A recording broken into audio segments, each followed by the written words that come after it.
Today we're looking at essential question number 1, what makes poetry different from other types, and essential question number 5, what kind of voice will be most effective in this form of writing. We're looking at the style section for our poetry today, and we're going to focus in on style number 1 using figurative language and poetic form. We're going to look at similes, which is a comparison using like or as of two unlike things, metaphors, which is a comparison of two unlike things, personification, which is giving human qualities and traits to something that's not human. So you can go ahead and date that today's date. We're also going to look at style number 7. Use imagery to capture the actions, experiences, and events in your poetry.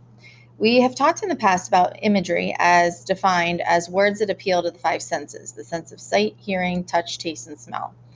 So you can date that today's date too.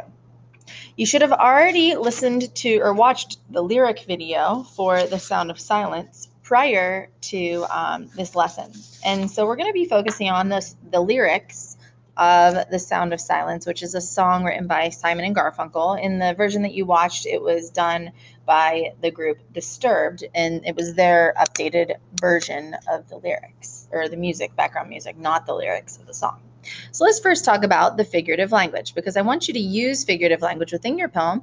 Let's look at how other poets use figurative language within theirs. So first for personification. At the very beginning of the lyric, it says, "Hello, darkness, my old friend." So we're giving human qualities to something non-human, darkness and depression, by calling it a friend, which is definitely making it have human qualities. We also see metaphors used in the piece as figurative language. One up here where it says that a vision left its seeds planted in his brain. That's a metaphor. The planted seeds are, in fact, ideas, not real seeds. So it's comparing an idea to a seed. We also have another metaphor when it says, "The people bowed and prayed to the neon god they made."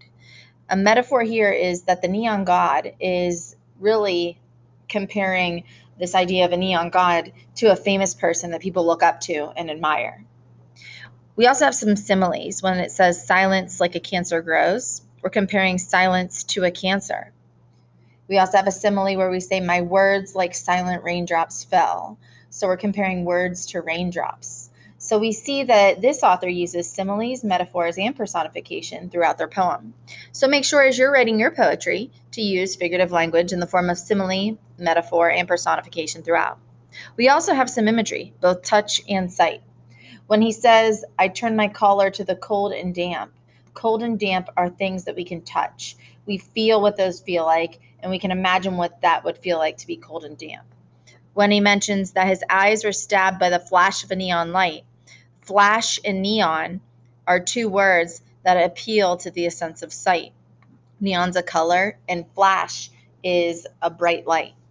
So use imagery in your poetry, use figurative language in your poetry, so that way you can make your poetry more stronger, and make sure you're using both figurative language and imagery in every single poem that you write.